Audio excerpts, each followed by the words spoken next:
চুড়াইবাড়ি থানাধীন দক্ষিণ ফুলবাড়ি ৬ নম্বর ওয়ার্ডে আজ আনুষ্ঠানিকভাবে উদ্বোধন হল আইডিয়াল ন্যাশনাল একাডেমি। যেসব অভিভাবক তাদের ছেলে অথবা মেয়ের জন্য একটি মানসম্মত শিক্ষা প্রতিষ্ঠানে ভর্তি করাতে চান তারা যোগাযোগ করুন এই নম্বরে 7005664506। আজকের এই শুভ উদ্বোধনী অনুষ্ঠানে উপস্থিত ছিলেন সম্মানিত বিশেষ অতিথিবৃন্দ জনাব সমীর রঞ্জন নাথ, জেলা শিক্ষা দপ্তর, উত্তর ত্রিপুরা; জনাব মোহাম্মদ আলী হোসেন, শিক্ষক ও শিক্ষক প্রশিক্ষক, ধর্মনগর; জনাব কাউসার আহমেদ, সচিব, আলনুর স্কুল, শ্রীভূমি, আসাম; জনাব নুরুল ইসলাম, প্রাক্তন সভাপতি, আলামিন একাডেমি, বদরপুর, আসাম; জনাব মিহির রঞ্জন নাথ, চেয়ারম্যান, কদমতলা; জনাব শাহনওয়াজ আহমেদ খান, প্রতিষ্ঠাতা, রামানুজ ইনস্টিটিউশন; এবং জনাব আব্দুল হাশিম তালুকদার, সমিতি সদস্য, দক্ষিণ ফুলবাড়ি। সম্মানিত অতিথিবৃন্দের উপস্থিতিতে আজকের এই উদ্বোধনী অনুষ্ঠান আরও মর্যাদাপূর্ণ হয়ে উঠেছে। আইডিয়াল ন্যাশনাল একাডেমি শিক্ষার পথে এক নতুন আশার নাম। SJ news 24। সুস্থ থাকবেন, ভালো থাকবেন। ধন্যবাদ। আইডিয়াল ন্যাশনাল একাডেমির দ্বার পূরণ করেছেন আপনারা, এই মুহূর্তে সাক্ষী, আমরাও সাক্ষী ছিলাম।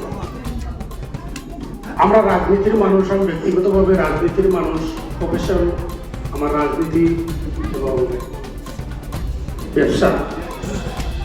এখানে আমার কথা ছিল আমাদের আইডি ক্লাবের সম্মানিত চেয়ারম্যান শ্রদ্ধেয় মিহিররঞ্জন নাথ মহোদয়। তাছাড়া আমার কথা ছিল আমাদের এই পূর্ব ফুলবাড়ি থেকে যদি সমিতির সদস্য ছেলেমেয়েদেরকে আমরা ইংলিশ শিখাচ্ছি এবং ইংলিশে সহজ হয়েছে। আপনি মোবাইল খুলেন, সেখানে ইংলিশ, রেলওয়ে স্টেশনে যান, সব জায়গায় ইংলিশ।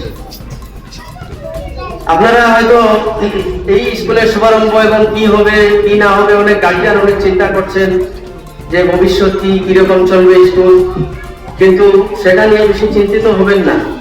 আমরা 1994 ইংরাজিতে 1994, আজ থেকে প্রায় কত বছর আগে, প্রায় 30 বছর আগে, 30-32 বছর আগে বদরপুরে একটা সরকারি স্কুলে 92 নম্বর দেওয়ারাই মক্তব, সেই মক্তবে 28 জন ছাত্র দিয়ে 1994 ইংরাজি 28 ফেব্রুয়ারি আমরা স্কুল খুলেছিলাম। আমাদের বসার জায়গা ছিল না। সকাল 7টা থেকে 9টা পর্যন্ত। প্লিজ একটু ক্লিয়ারলি শুনবেন। উনি একদিন আসলেন আমাদের ইনস্টিটিউটে, এসে বললেন, স্যার আমি বিগত 6-7 বছর ধরে বিভিন্ন কম্পিটিটিভ এক্সামের জন্য আমি প্রিপারেশন নিচ্ছি, ট্যাগ অনেকবার দিয়েছি, কিন্তু আমি পাচ্ছি না, আমাকে একটু গাইড করুন। তো আমি বললাম ঠিক আছে, আমি চেষ্টা করব। তো উনি জেআরপিটি, যে লাস্ট জেআরপিটি হলো, ওই জেআরপিটির এক্সামটা উনি অ্যাপিয়ার করলেন। তো এক্সামের আগে আমি ওনাকে বললাম, ওনার লাস্ট অ্যাটেম্প ছিল, বিকজ ওনার 40 ইয়ার্স হয়ে গেছে এট দ্যাট টাইম। তো ওনাকে আমি বললাম, উনি আমাকে প্রায় বলতেন, স্যার আমার দ্বারা কি হবে, আমি কি পারবো? তো আমি ওনাকে বলতাম, আপনি পারবেন, আমার কথা লিখে রাখেন, এইবার আপনি জেআরপিটি ক্র্যাক করবেন। যদি না হয় আপনি এক্সাম শেষে আপনার রেজাল্টের পর আপনি আমাকে এসে বলবেন।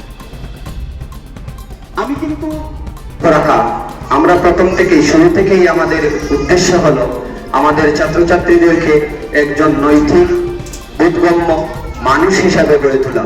সেই লক্ষ্যে আমরা এই স্কুলটি আমরা আরম্ভ করেছি। আপনারা সবার দোয়া আমরা চাই এবং সবার সহযোগিতা চাই, এই বলে আমরা আজকের অনুষ্ঠান এখানেই সমাপ্ত ঘোষণা করলাম।